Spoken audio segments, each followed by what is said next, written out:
Peoples, what is going on? I am Finesse, and we are here in the Finesse Studios because today's video is going to be about the 2025 Indian motorcycle Powerplus Roadmaster. Now, a few days ago, Indian Motorcycle flew me out to Las Vegas so that I could take a ride on this motorcycle, and right after this intro, we're going to go over what I found. All right, everybody, today's video is not going to be a deep dive into the spec sheet. If you want more detailed information about these motorcycles or the platform, definitely go check out one of my previous videos. I'll have things such as pricing, color, so on and so forth. Prior to 2025, if you wanted an Indian motorcycle with a fork-mounted fairing, you had two choices available to you. That would be the Chieftain or the Roadmaster. Both of these motorcycles feature traditionally air-cooled V-twin engines with either the Thunderstroke 111 or the Thunderstroke 116. Fast forward to 2025, Indian Motorcycle has now expanded the fork-mounted fairings into the Powerplus family, so you can now get a Chieftain or a Roadmaster with the Powerplus 108 or the Powerplus 112. All right, first up, let's talk about the engine with this new Powerplus 112. Now, when you compare that to the rest of the Powerplus lineup with the 108 and the 112, externally, you are not going to see any difference between these engines. They look exactly the same, albeit what the cover on the side, it'll either say Powerplus 108 or it will say Powerplus 112. And that's pretty much where the similarities end. These two engines have two different characteristics to them, but like, again, you're not going to be able to tell the difference just by looking at them. I know a lot of people have mentioned to me that, okay, well, it's only 4 more horsepower. Like, what's the deal? To that, I will say the numbers are part of the equation here. However, when you're sitting on that bike and you're twisting the throttle and that engine is pushing you, you will see what that difference is. Because you gotta also keep in mind, small changes on motorcycles give big impacts. Okay, so like if you lean left or lean right on a motorcycle, you can change the direction. Okay, just with a little bit of lean. So while yes, the numbers themselves are low, just looking at them, when you actually get on the bike, it's a much different feeling, and you can immediately tell just how smoothed out that engine is. Also, another characteristics of this 112 engine is the engine braking. Okay, the engine braking on the 112 is much more than that you get on the 108. So when you're getting up to speed and you're releasing the throttle, you're going to slow down. At least it feels like you're slowing down quicker on the 112 versus the 108. The 108 just kind of wants to roll a little bit more than the 112. So if you like engine braking, which I know some people do, and some people don't. For me, it doesn't matter to me. But if you like the engine braking, then you're going to enjoy the engine braking on this 112 engine. All right. Also, when you're going through the rev range on this bike, it is going to be pushing you. It is going to be pushing you and pushing you and pushing you. The bike has more than enough power. There's power just like everywhere. I know on paper it says it's like from 35 to like 5,000 or something is where the power kicks in. But when you're actually on throttle, you're not caring about any of that because the bike is pushing you back and it just feels good, really smooth, and it just builds. So whereas on the Powerplus 108, it seems like you got to get kind of up high in order to get it building. You're getting the power, a similar power sooner on the 112 than you're getting on the 108. And it just feels good. So one of the things that I wanted to look for on this engine, because I already knew the power was going to be there, I knew the torque was going to be there. I was curious as if the vibrations would be similar, or what would be the differences between a vibration that you're feeling on the 112 versus the 108. And at speed, at about 3,000 RPM, the vibration that you're getting off the 112 is much lower. It felt much smoother than what you're getting on the 108. The 108, it feels like, you know, it feels like you're in high RPMs a lot longer, a lot more than what you are on the 112. The 112 is just a smoother engine. Overall, the engine just felt more refined. Like it really felt like you were on a finely tuned machine, and all the feelings that you were feeling were put there by the engineers. At least that's what I took from it. Whereas the 108, for what it was at its time, you know, it was the wild, you know, buck and bronco type engine where, you know, you got the power, okay? You got the power, and that's what you wanted. So this one, you know, the power's there, but you also have that refinement as well. It's a really, really smooth engine. All right, so next up I want to talk about the ride quality. When I got on the bike, one of the first things I did was do a couple of U-turns just to feel where the balance was on the bike. And with the Powerplus platform, the center of gravity of this bike is low, especially when compared to the traditionally air-cooled style motorcycles. Those center of gravities they feel like they're a bit higher, and especially when it comes to the Roadmaster. When I was on the Roadmaster Elite last year in Daytona, you know, you sit really high and really forward on that bike. Whereas on the Powerplus platform, you're sitting more into the bike and the center of gravity is much lower, and you can feel that immediately, right? Once you start moving around on the bike. And that's what I was doing with the U-turns, basically just confirming that the weight was down low, which it was. Right after that, I set off on a trip. Our test was an unguided test. So Indian Motorcycle just allowed us to, you know, take a ride on the bikes just to see what we had going on. But they did suggest a ride through the Valley of Fire, which an amazing ride, I got to tell you, really amazing. But anyway, I'll have it here on the screen. The scenery was just beautiful. It was a nice, cool morning, and you know, we were out and about. But anyway. One of the first things I noticed about the ride was just how plush it was. Like it was a really, really smooth, but not to the point where like you didn't feel the road, because through the handlebars, through the floorboards, you could still feel the bumps, the cracks, you know, those types of things. But it just had a smoother, more refined feel to it.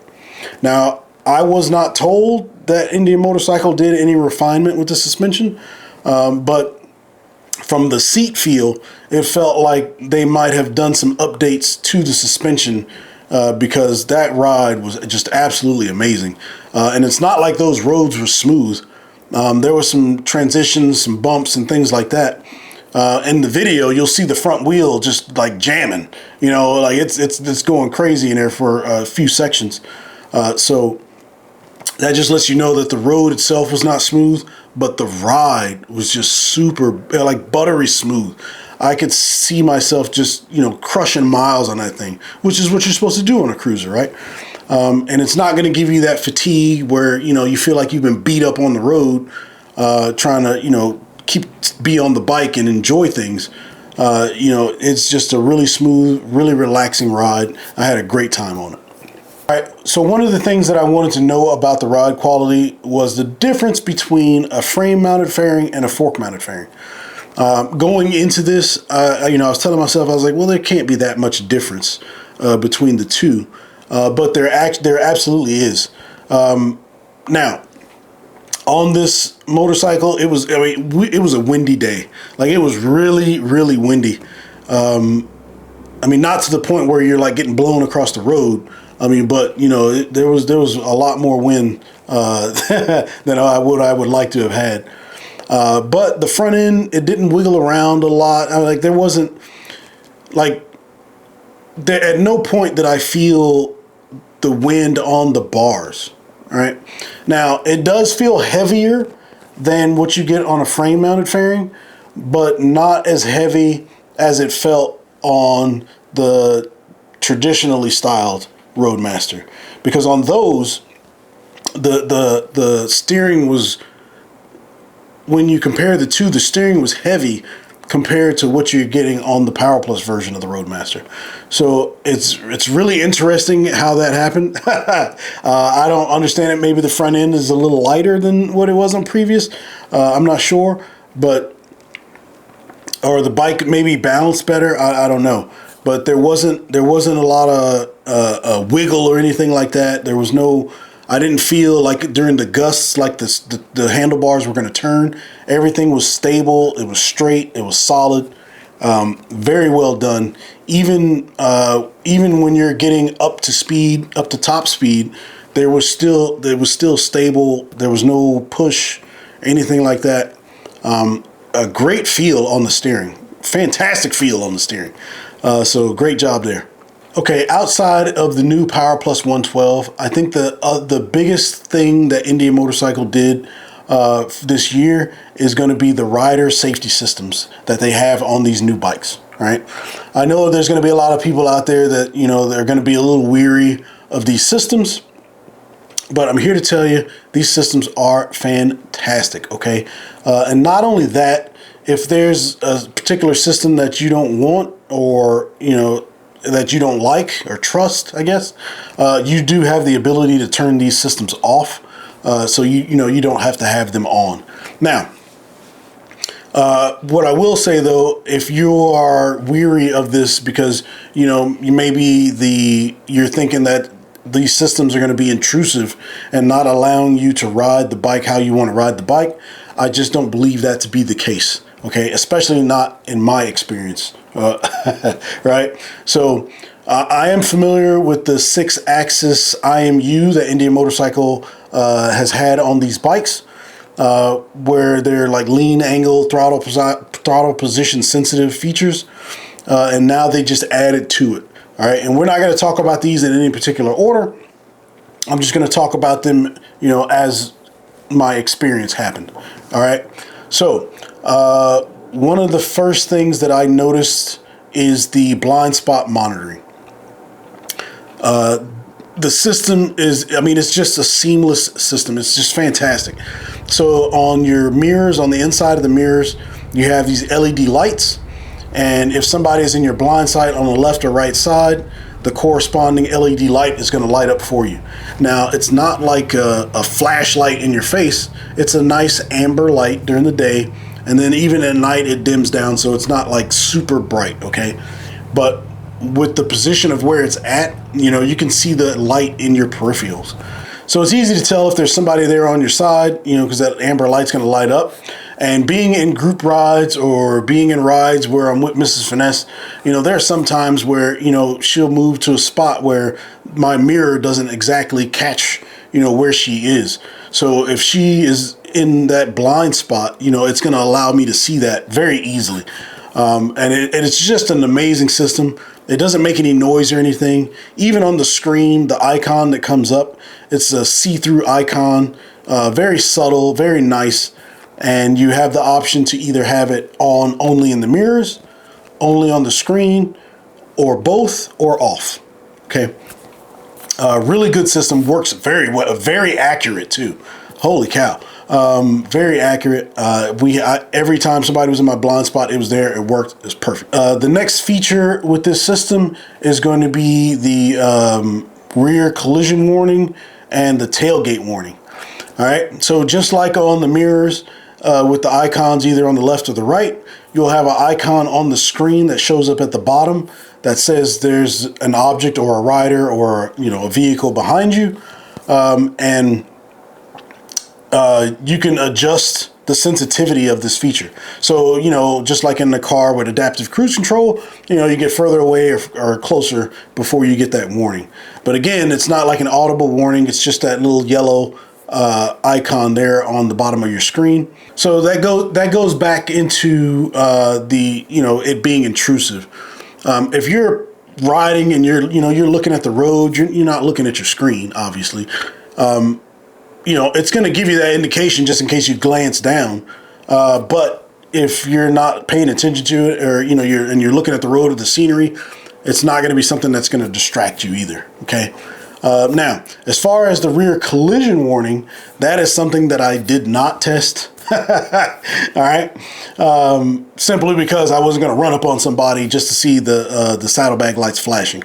But that's what that system does. And I would assume that it works well because all the other systems worked well. But the saddlebag lights on the motorcycle will do a flash on to whoever's approaching to you just to give them a little bit more awareness.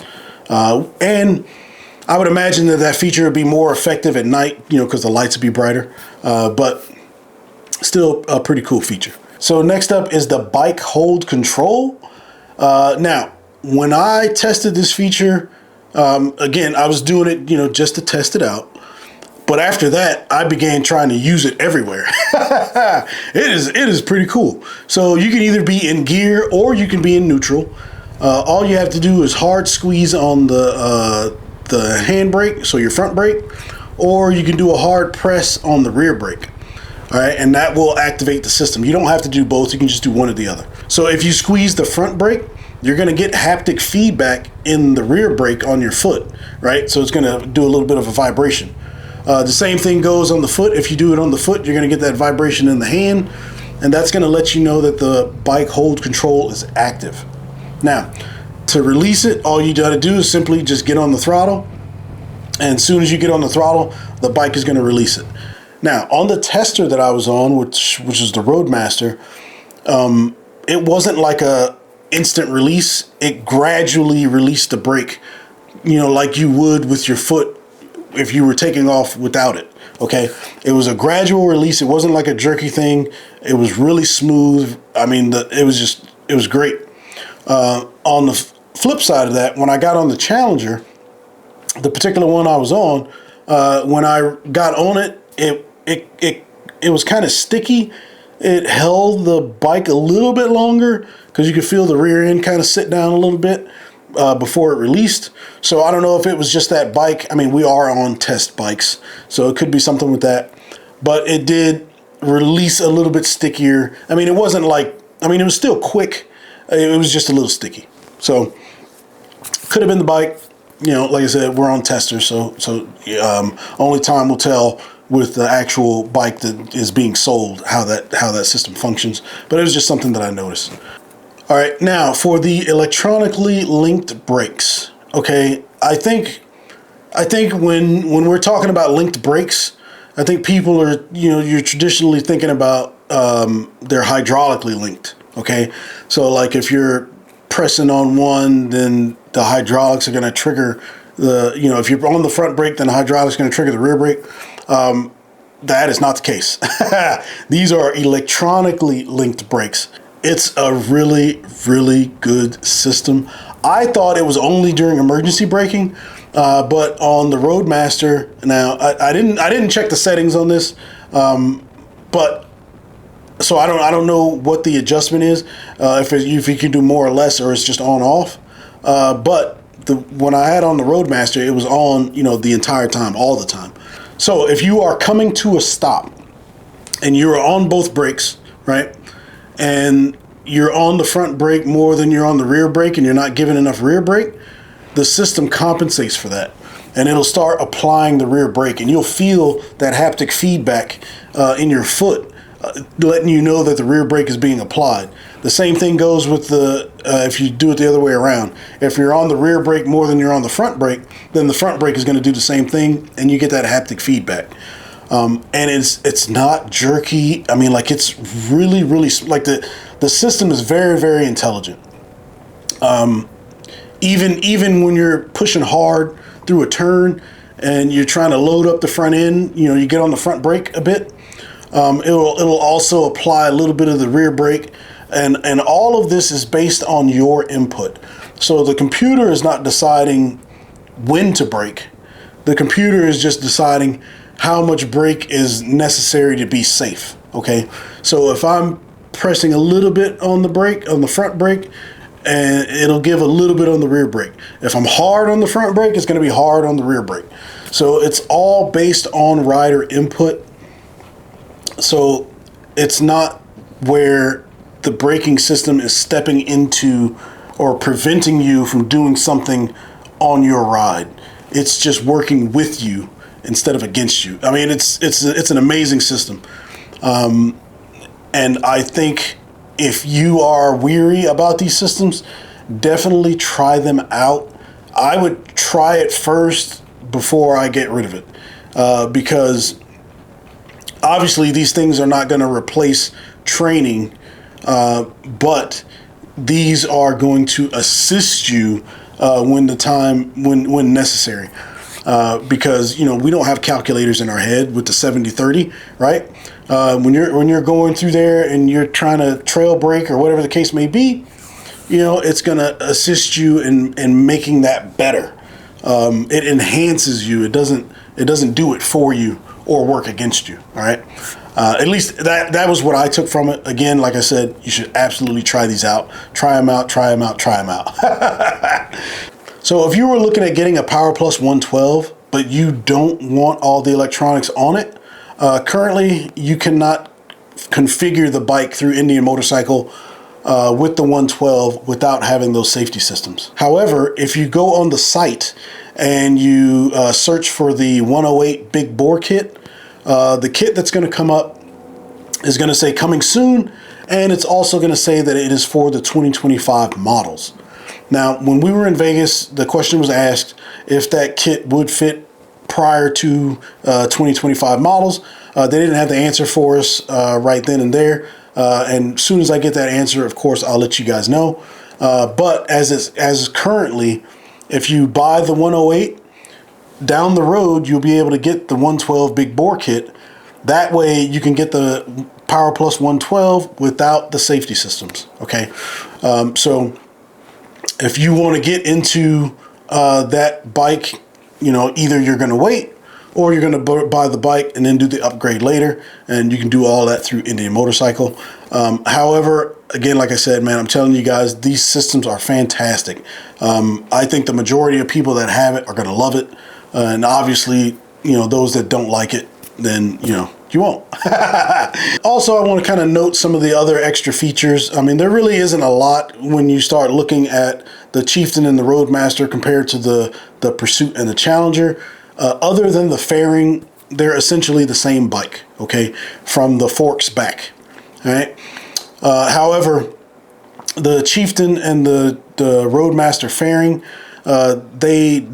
those differ from the air-cooled versions of the bike because these have a fairing that look similar to that of what you find on the Challenger with the two air inlets, and then you've got that chiseled front end on either side with your accented LED lights surrounding the headlight.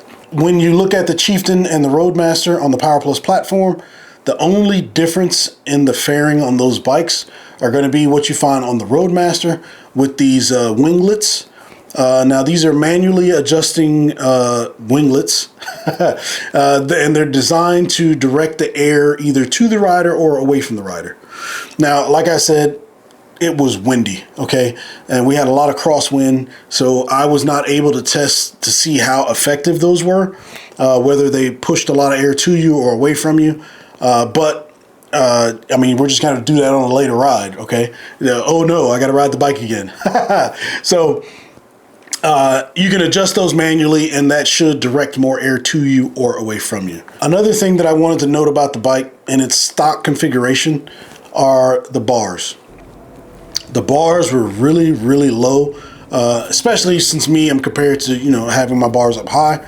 Now, Indian Motorcycle did have some bikes up there with higher bars, which in my opinion, I just wish that Indian Motorcycle stopped doing the low bars and brought them up a bit. I mean, they don't have to be extreme, just bring them up a bit. So me at 5'9", I'm like the average for US as far as height goes. So with the bars that low, I tend to slouch and lean over, which makes it uncomfortable. Like I was getting some back soreness, and then with my hands that low trying to articulate the clutch, my hand was cramping up and getting really sore. Again, like I said, I'm 5'9". I have a 32-inch inseam, so my legs and my torso are about evenly portioned. So, you know, obviously that's going to vary between people, but I would have preferred to have the bars up a little bit higher. That would have made things a bit more comfortable. Also, while we're on kind of like the looks or the aesthetics, or, you know, the configuration of the bike, when we're looking at these safety systems, on the rear, you're going to have that box back there. Now, for the Dark Horse models, I think it blends in great, okay? Especially if you have a model that has one of the flat paints, all right? It's going to blend in at a distance. You're not really going to be able to see it. You know, it looks okay. It doesn't look out of place. However, on your limited trims where it's all decked out in chrome, you're going to have that box in the back sticking up. Again, I don't think it looks out of place, but it's just going to be a little bit different. It's just going to have to be something to look at. And this is the first time it's outfitted on a bike, so I would imagine later down the road it's going to get a little bit more refinement. But just as it sits right now, yeah, it does stick out. It's not crazy, but it's there. Okay, so some people might like it, some people might not. So in addition to that box being on the back, part of the system is having those mirrors with the LED lights on the inside. Now, the shape of these mirrors is a little bit more stunted when compared to the other sets of mirrors that you find on the bikes now, or the bikes without the safety systems. So it's got a little bit different shape, a little different profile to it. It's a good looking mirror, but one of the questions I had was about aftermarket bars or using higher bars. And like I said, Indian Motorcycle did have some models there with the higher bars, and those mirrors have wires connected to them. And so underneath the fairing, you do have some of the wire that's wound up in there, with the expectation of putting higher bars. What height bars you can put on there with the cable that you have, that I don't know. I would assume there's going to be a kit to extend that later down the line, or if it's, you know, available already. But you should be able to go +4, I think, is what they had out there. It was either a +2 or a +4. Anything taller than that, I mean, then you're going to have your arms like way up, you know. So time will tell on those. But those were some of the concerns we had. But like I said, they got some extra wire underneath the fairing where the mirrors connect to the system. So you should have enough room to put aftermarket bars on there. As far as having like an aftermarket license plate where some people get rid of the tail light holder thing, the license plate holder, probably won't be able to do that. I think that rear system is going to be calibrated at the position that it's at. Not to say that there's going to be an aftermarket bracket, but as it sits right now, you're kind of, limited to what you can do with your license plate if you wanted to do something with your license plate. I don't plan on doing anything with it, but, is what it is. So Indian Motorcycle updated their audio. You now get backlit audio, and you get more powerful audio. Okay, so the tester I was on had a 600 watt system. So you had 2 in the fairing, 2 in the saddlebags, and 2 in the tour pack.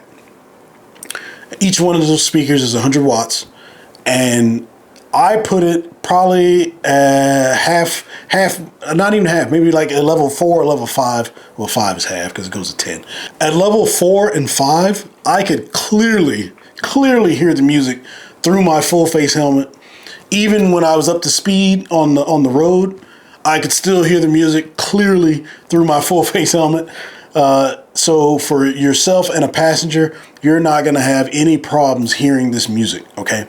And even with that being that loud, you also get a bit of the mid bass. Like you can feel it thumping.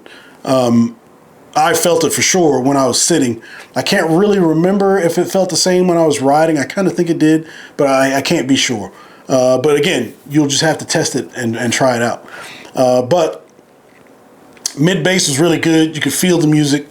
The music was more than loud enough at highway speeds, so you could hear everything. And if that isn't enough, right, you can still add 200 more watts to this system for an 800 watt audio system, which I will be doing, by the way. Okay. I like to hear my music. So you get an 800 watt audio system through Indian Motorcycle, and it is crisp. It's loud. You can feel a little bit of it. It's a great system. You can absolutely have that system even without the extra speakers for the life of that vehicle and not have a problem. Okay. Very, very good audio system on there. All right, let's talk about the 7-inch ride command system that Indian Motorcycle brought back for 2025. Now, if you are familiar with the Indian Motorcycle brand, we've had some version of the ride command system, and a lot of us, including myself, was expecting there to be some update or refresh to the ride command system. However, Indian Motorcycle, we didn't get that, essentially. Now, and you see in the video, I did have Apple CarPlay going. I didn't have any issues connecting my phone or my communication device to the bike. Everything turned on, or everything connected, and everything was working. So as far as that goes, it appears as if the system is working as it should. But only time will tell. We'll see, and if any updates or anything like that happen moving forward.